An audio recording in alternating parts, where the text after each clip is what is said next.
এবার 23,75,00,000 টাকায় কেনা ভেঙ্কটেশ আয়ারকে আর দেখা যাবে না কলকাতা নাইট রাইডার্সে।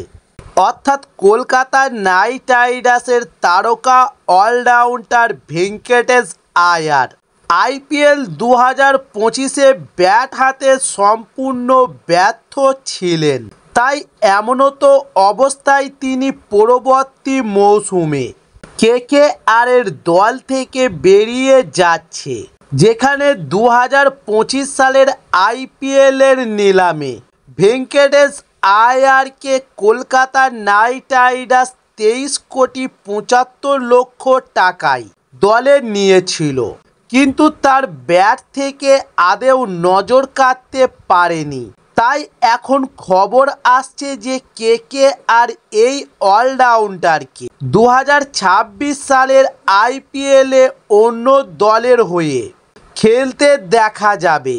তবে এই বিষয়ে এখনও নিশ্চিত করা হয়নি। অন্যদিকে কাব্য মারানের দল সানরাইজার্স হায়দ্রাবাদের উইকেট রক্ষক ব্যাটার ঈশান কিষানের সম্পর্কেও বড় আপডেট এবার সামনে এসছে। তবে বাদ পড়তে পারেন ভেঙ্কটেশ আয়ার।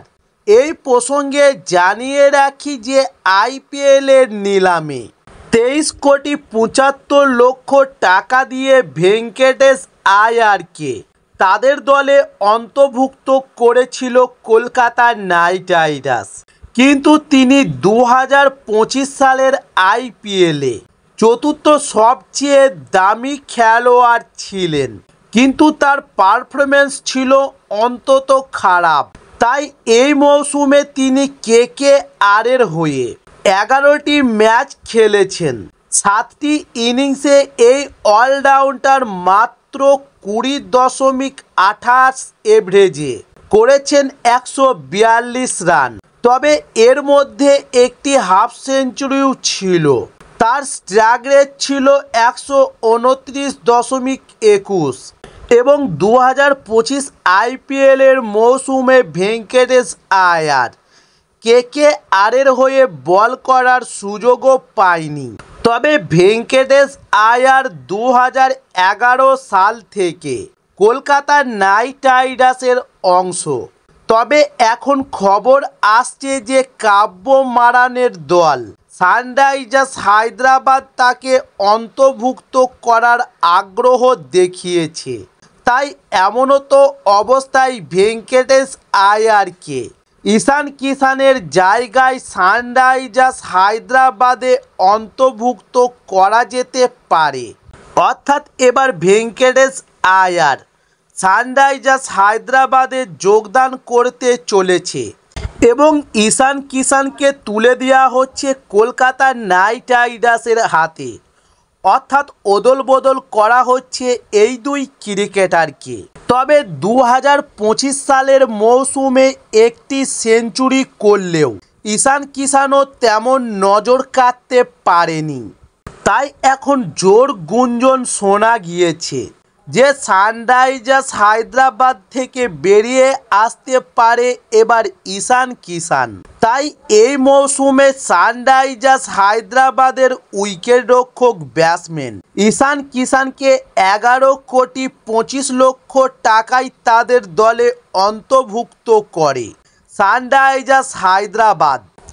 এরপর 2025 সালের আইপিএলে প্রথম ম্যাচেই দুর্দান্ত সেঞ্চুরি করেছিলেন ঈশান কিষান। তাই 2025 আইপিএল দুর্দান্ত শুরু করেছিলেন তিনি। কিন্তু এরপর 2025 আইপিএলে ঈশান কিষানের ব্যাট থেকে মাত্র একটি সেঞ্চুরি এসছিল।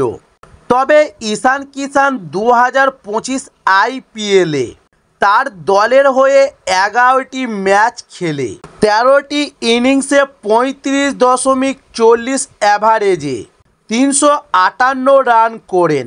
এর মধ্যে একটি সেঞ্চুরি এবং একটি হাফ সেঞ্চুরি অন্তর্ভুক্ত ছিল।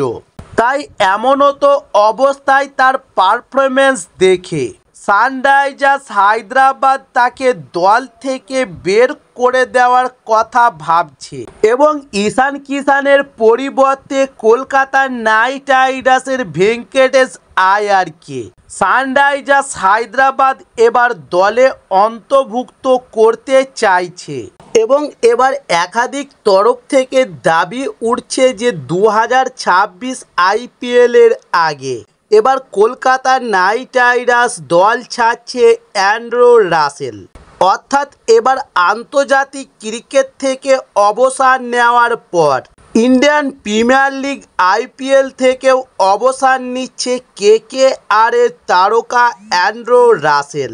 তবে এবার তাই যদি হয়, কলকাতা নাইট রাইডার্স দলের তারকা অলরাউন্ডার অ্যান্ড্রু রাসেল যদি কোনো কারণে দলের বাইরে থাকেন তবে তার সম্ভবত বিকল্প হতে পারেন রামম্যান পাওয়েল, কারণ রাসেল একজন অভিজ্ঞ অলরাউন্ডার।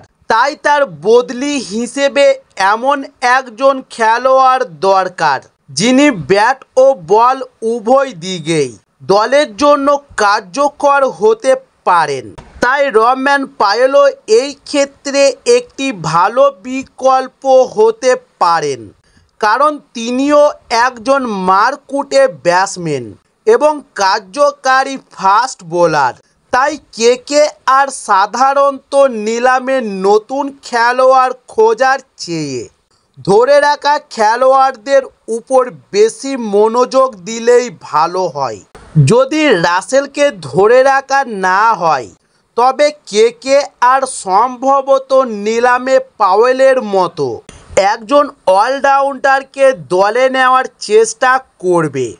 তবে রাসেলের বিকল্প হিসেবে আরও বেশ কিছু খেলোয়াড়ের নাম বিবেচনা করা যেতে পারে, যেমন নাম্বার 1 সিকান্দার রাজা। তবে জিম্বাবুয়ের এই অলরাউন্ডার একজন অভিজ্ঞ খেলোয়াড়, ব্যাট ও বল উভয় দিকেই ভালো পারফরমেন্স করতে পারেন। তাই সিকান্দার রাজার কথা ভাবতে পারে 2026 আইপিএলের জন্য কলকাতা নাইট রাইডার্সের কর্ণধাররা এবং লিয়াম লিভিংস্টন। তবে লিয়াম লিভিংস্টন একজন বিধ্বংসী ব্যাটসম্যান এবং কার্যকারী অফ স্পিনার। তিনি আইপিএলে বিভিন্ন দলের হয়ে খেলেছেন। তাই রাসেলের বিকল্প হিসেবে এবার লিয়াম লিভিংস্টনের কথাও ভাবতে পারে কলকাতা নাইট রাইডার্সের কর্মকর্তারা।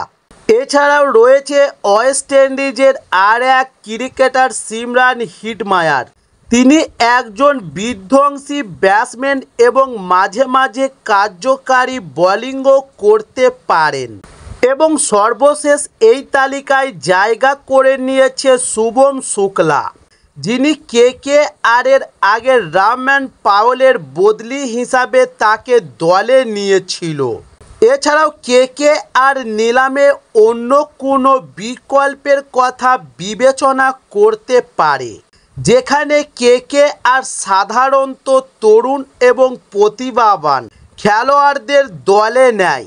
তাই নিলামে কলকাতা নাইট রাইডার্সের ফ্র্যাঞ্চাইজির নজর থাকবে এবার নতুন কিছু খেলোয়াড়ের দিকে।